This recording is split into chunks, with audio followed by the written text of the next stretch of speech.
Bonjour et bienvenue pour la seconde partie de l'émission consacrée à Jean-Michel Aubevert, Journal d'un départ, photographie de Bretagne, publié aux éditions Le Coudrier, les photographies étant de Joël Aubevert, son épouse.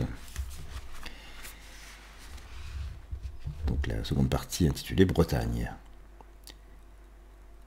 Et parfois, si peu de substance qu'il me semble que le sens s'évapore comme la saveur se sépare de la chair. Faudrait-il toute une vie pour naître d'une famille où l'on puisse se reconnaître? Ô magie, soyez de ma patrie, Bretagne, je suis votre campagne. Cette nuit, si proche des feux de la Saint-Jean, la lyre a brillé de ses vœux à la verticale de mes yeux. Une étoile filante a signé le ciel. J'étais vieux de toutes les bougies que je n'ai pas soufflées. Toi qui me manques, comme à la barque échouée la marée, que tu sois le large où surnage une arche.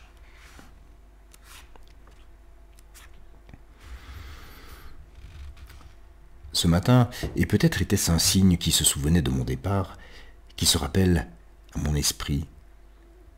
Sur le macadam de la Grand-Place, une bergeronnette grise qui hochait la queue opinait à ma venue. Un moment de grâce sans fioriture, une intrusion de la nature, comme un aperçu de l'ouvert dans l'intimité du ciel, une irruption sans autre utilité que l'expression de sa gratuité, un lapsus du réel.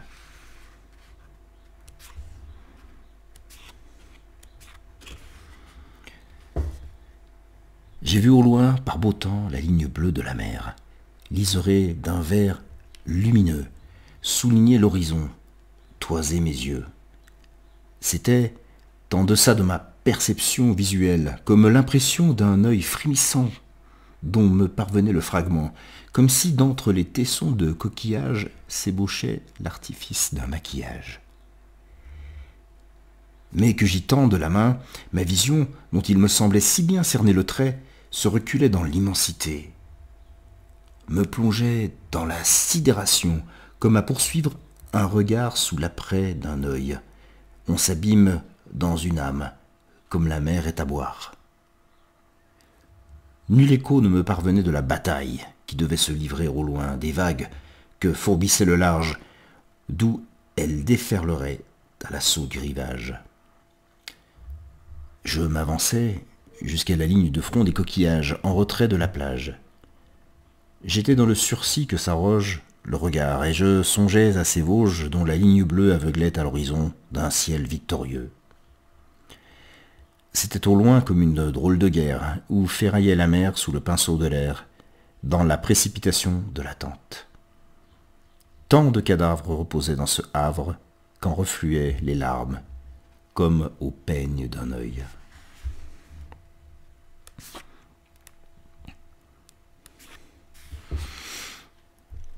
Je me souviens de cette apparition sur les hauts boisés du hameau d'à côté. Ils étaient grands, ces deux oiseaux blancs, ni mouettes, ni goélands, de bel augure, leur envergure. Ils tournoyaient lentement au-dessus de moi à hauteur de frondaison, sans que j'en sois la proie ni le santon. C'était dans les pins, je crois, dont le port aérien s'ouvrait sur la nue, sans peser sur la vue, ni laisser planer une menace. Ils ne cherchaient pas à fuir ni à se dérober, et nous étions sans peur. Leur duo planait au-dessus de ma tête comme l'imposition d'une aile, et j'étais d'entre les créatures qui évoluaient dans leur cercle, comme dans la nature de ces lieux, en bordure de la ligne où je me frayais un chemin, sur le pas des lendemains, un signe de la main. Je m'en souviens. Il régnait un calme où rien ne saignait, où le cœur se mouvait au battement d'une palme. Il s'en dégageait une quiétude née de la fréquentation des altitudes, affranchie des clôtures, cette vue que, sans doute, confère parfois l'étude ainsi que d'aventure, le sens vient aux assonances, l'extase à l'ascèse. Je me souviens des 2 grands oiseaux blancs qui volaient sur la lande. Leur duo tournoyait au-dessus de ma tête, comme l'imposition d'une aile.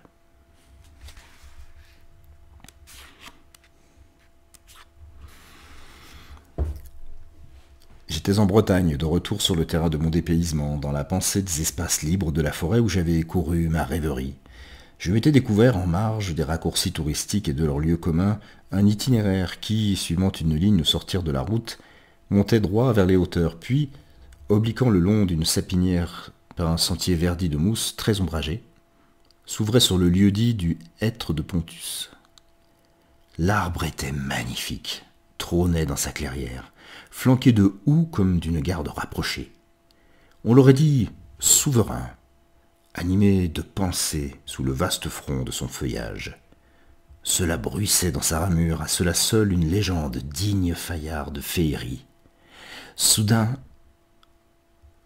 alors que je m'apprêtais à en revisiter la connaissance, devant l'entrée de la ligne barrée en rocher que j'empruntais par cœur et devant le vieux sentier détruit par un abattage furieux, je ne vis plus dans Brocéliande que pimpons et amandes, qu'interdit de marcher sur la pelouse.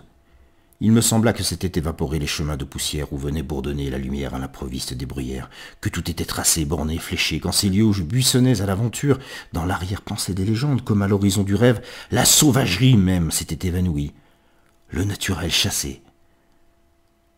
N'en demeurait qu'une lande insipide, aux mystères éventés, disciplinée à des parcours encadrés. D'un coup, il me sembla que cette Bretagne me sortait du cœur.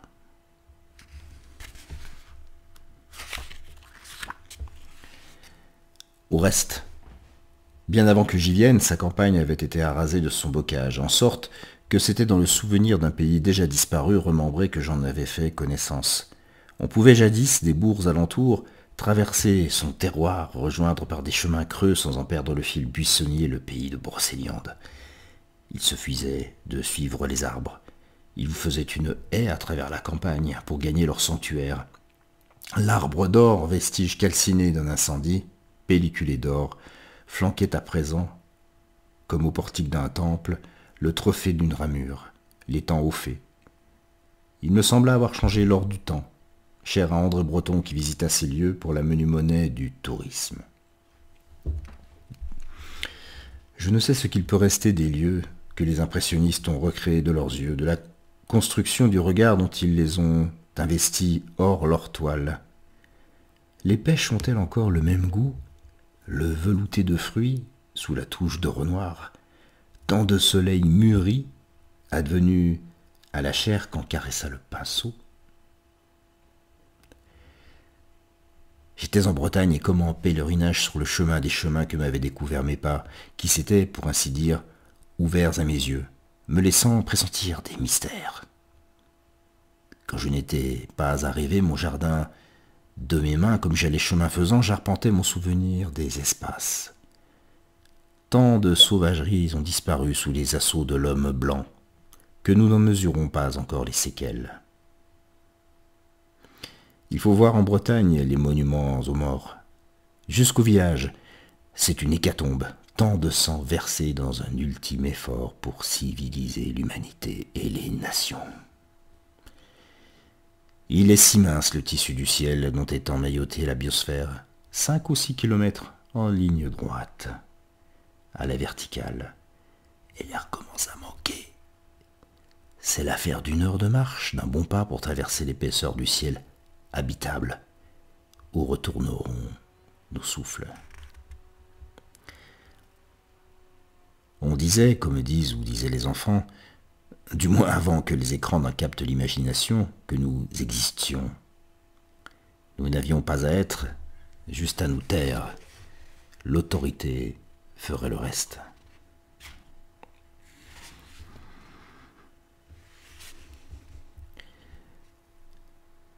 J'allais cette fois parmi les bois, promeneur, ma foi, de fort méchante humeur. Plutôt que d'y trouver le repos des heures, la veillée des arbres où la lumière se penche au chevet de leur rêverie, dans un temps arrêté, je me représentais le dessin de leur existence. Et je vis alors que chacun se poussait au détriment de son voisin. Chacun tirait à soi la lumière en cherchant sa place au soleil, et chacun de faire de l'ombre pour s'extirper du nombre. Frottant mes yeux, je m'aperçus que je m'étais endormi d'entre les poètes réunis.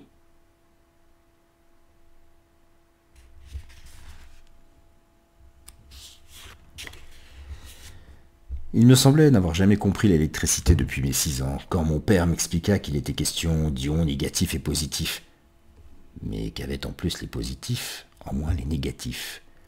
Le père était technicien, pas théoricien. Mon cadet lui allait mieux que moi, il s'appliquait sans chercher plus loin. Le père s'irritait. À vrai dire, je ne vois pas davantage de positivité ou de négativité, purement de convention entre les ions qu'entre filles et garçons. C'était comme le courant qui passait entre filles et garçons, qui les électrisait, en sorte que leurs yeux s'allumaient, que l'opacité des corps s'éveillait à la nuit blanche, que s'éclairait la chair ainsi, qu'il se forma un halo lumineux autour d'une ampoule électrique. On disait que l'électron était négatif. C'était un « on disait que » de savant, et avoir quelque chose de négatif, en moins est de nature à rendre positif. Du moins le père manqua là, parions, interposer l'occasion d'une leçon d'éducation sexuelle élémentaire. Les filles et les garçons s'attirent. Les parents ne nous en montraient pas l'exemple. Il me semble qu'ils constituaient moins un couple qu'une autorité. Une chose était néanmoins assurée, c'était qu'on ne voudrait pas dans la famille d'un électron libre, terme chargé négativement. Je ne serais pas le Benjamin Franklin de la famille. La mère foudroyait des yeux. Je n'en découvrirai pas le paratonnerre.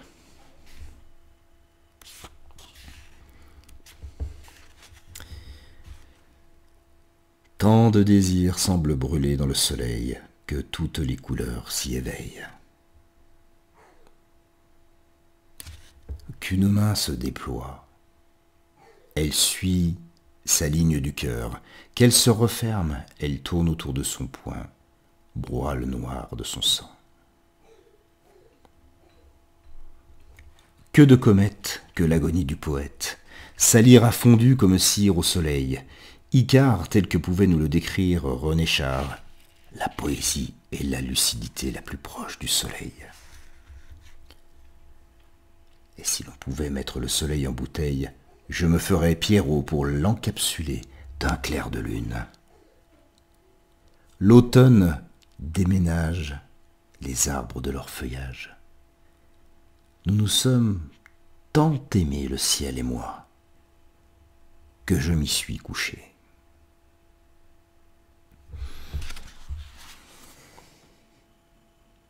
Voilà, c'était hommage à Jean-Michel Aubevert, journal d'un départ, photographie de Bretagne, publié aux éditions Le Coudrier. Je vous remercie pour votre attention, votre écoute, votre fidélité, et vous donne rendez-vous pour une prochaine émission de Bref de Poésie. À très bientôt.